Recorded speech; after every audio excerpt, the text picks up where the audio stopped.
Local MLA Shahjahan బాషా గారికి చినబాబు గారికి బెడిసి కొట్టిందని, ఇద్దరూ రెండు వర్గాలుగా విడిపోయారని పెద్ద వార్ జరుగుతుంది. ఇందులో వాస్తవం ఎంత అంటారు?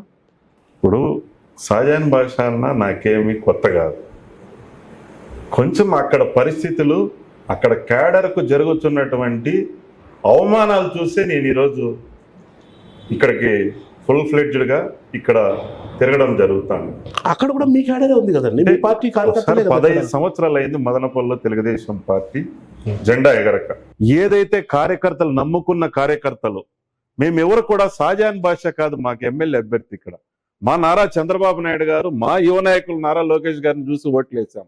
అదే కార్యకర్తలకు అన్యాయం జరుగుతుంటే చూసి కూర్చునే దద్దమ్మన కాదు నేను, గాజులు దొడుక్కొని లేను. ఒక పార్టీ రాష్ట్ర అధ్యక్షుడిగా ఎవరికైనా అన్యాయం జరిగితే ఫస్ట్ ప్రశ్నించే వ్యక్తి నేనే. వాళ్ళ కోసం చంద్రబాబు నాయుడు గారి దగ్గరికైనా తీసుకుపోయి ఈ మదనపల్లి నియోజకవర్గంలో కార్యకర్తలను కాపాడుకునే బాధ్యత కూడా నాదే అని చెప్తాను.